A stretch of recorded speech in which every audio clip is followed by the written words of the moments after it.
Good morning. Today I will start the third unit. So in previous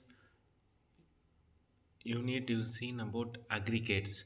So what is the classifications of aggregate and their properties, and you also seen about the manufacturing of concrete and the concept of curing. So in this third unit, once after the concrete is mixed, we will get a fresh concrete. So what are all the properties it should have, and what are all the tests to be done, we'll see in the first half. And in second half we will see, once after the curing is completed, what are all the ardent properties it should have and what tests to be conducted, and what is the relationship between the compressive and tensile strength.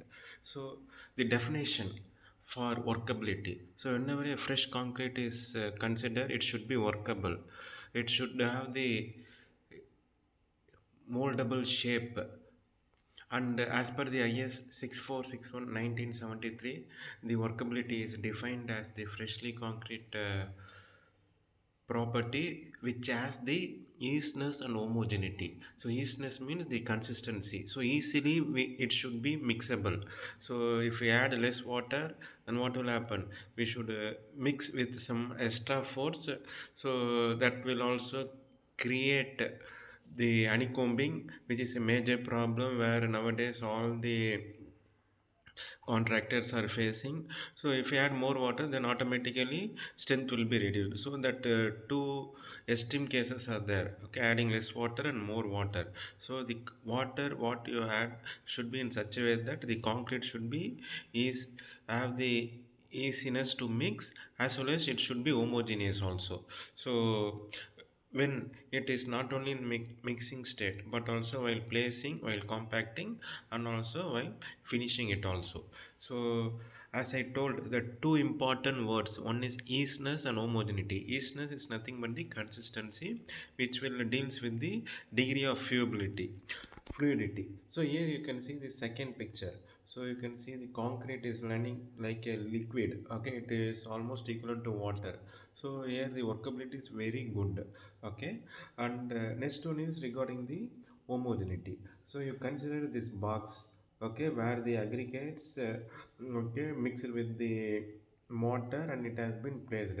So here you can see, if I divide into some four half, okay, the coarse aggregate, fine aggregate, and the cement paste are uniformly distributed. So in this first, second, third, and fourth. But if we divide into, okay, this four half, here you can find a difference. The first half, okay, somewhat more amount of sand and cement paste is there, but in the bottom one only coarse aggregate and the cement paste is available. So the first one depicts that it is homogeneous. Homogeneous means all the particles are evenly distributed in all the regions of the concrete. But the second one tells, okay, at the bottom the coarse aggregate is more, and at the top the fine aggregate is there. So this denotes a non-homogeneous mix. So always we are expecting an homogeneous mix. Homogeneous mix means all the ingredients of aggregate should be evenly distributed to all the locations, okay, of a concrete. So next one, what are all the essential terms for workability? So there are some four essential terms. One is mixability.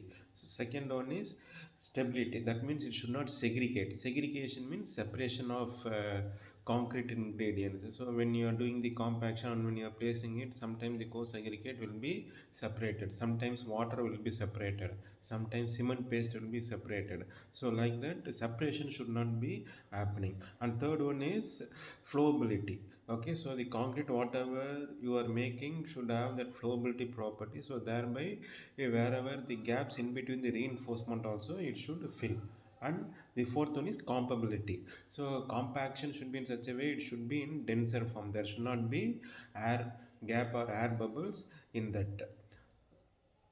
Okay, so next we will see the factors affecting workability. So as you know about the definition of the workability and the key factors, okay, and affecting the workability we are going to study. So first of all, the water content.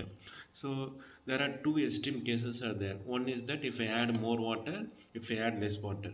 If I add more water, concrete is workable, but what will happen to the strength? It will be less. The water cement ratio is more, the water cement ratio is less. Okay, so the water cement ratio is more, greater than zero point 0.5 or zero point 0.6 means, okay, it will result in good workability, but strength will be automatically reduced. Next one, if the water cement ratio is zero point 0.4 or 0.45 means, the water is somewhat less, and also it will give good strength. And second one is mixed proportion. So when we discuss about this mixed proportion, this aggregate to cement ratio is very important. Suppose if we add more aggregate in that, it will result in a linear mix. You see the bottommost picture. Okay, linear mix means, okay, it will have less quantity of paste and more amount of aggregate, so that homogeneity won't happen, and that cohesive nature won't be there. And next one, on the other hand, okay, if I want to make a rich concrete, means the it will make, you see the second picture how it look like. Okay, so it is an rich concrete mix where more amount of this cement paste is there when compared to the aggregate, thereby it is cohesive and fatty in nature. So we are expecting this type of cohesive mix only instead of this linear mix. So always we should not increase the aggregate content with respect to the cement. Next one is size of aggregate. So the larger the size of aggregate, what will happen means lesser will be the surface area. So this one, for you to understand, I will tell you example of a chalk piece. A chalk piece, if you consider as a single piece means, it will have an how much area. Okay, the area will be somewhat, you consider it as uniform. But if you break into small pieces, what will happen? So if this, okay, sorry.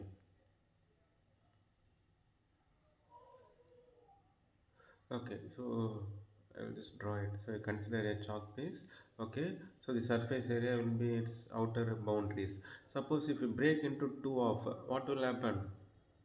Okay, so this side a new area and this side that broken part area. Okay, so extra area will be added to that. So what is the understanding you made from this? If the aggregates are in smaller size, then the surface area will be more. If the aggregate are somewhat bigger, then the surface area will be less. So even further, I am breaking this chalk piece, okay, into another two off. So still additional two areas will be added to that. So whenever the aggregate size is larger, lesser surface area, so lesser amount of cement mortar or cement paste, okay, needs to coat that surface of aggregate, and remaining cement paste or mortar can be used for making it an fatty and a cohesive mix. Okay, thereby that flowability also will be increased. So larger the aggregate size will increase the workability in concrete and compared to finer aggregate size. Okay. So next one is shape. So normally, okay, we seen in the last unit in the classification, round aggregate are more workable when compared to the angular aggregate. Okay, why means the round aggregate will have, sharp edges, so that it will have an smooth friction. Okay, the friction will be somewhat less there between the aggregate. So whenever you mix it, the workability will be more. But when you consider angular aggregate, it will have an crystalline nature. So what will happen? Okay, it will give some friction between the aggregate for the interlocking. So it will result in an low workability concrete. And next one is grading of aggregate. So regarding the grading of aggregate, as I already told, we should always go for an well graded aggregate. Well graded means even distribution of all the size of aggregate, 20, 12.5, 10, 4.75, like that evenly it should distribute. Suppose you are going for only, okay, one size of aggregate 20 mm, that is called as uniformly graded. Suppose if any one size of aggregate is left out, it is called gap graded aggregate. So normally, okay, it will be differentiated into three types. One is well graded, uniformly graded, and gap graded. This uniformly graded and gap graded are considered as poorly graded. So you can see a picture at the down also. So when you see these three pictures, so if you go for an uniformly graded, just a minute.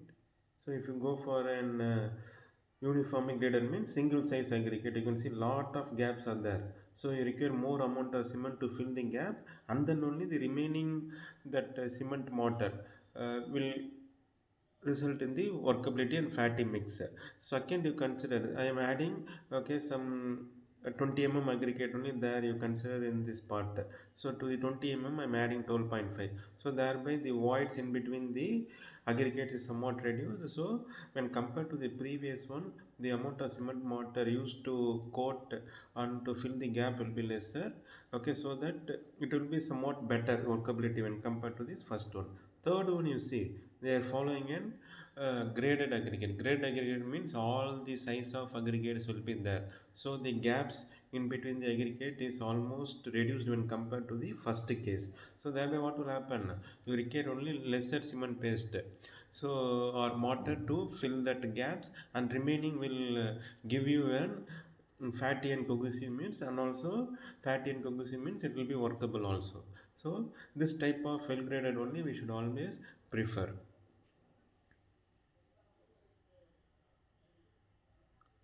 Okay, next one is surface texture.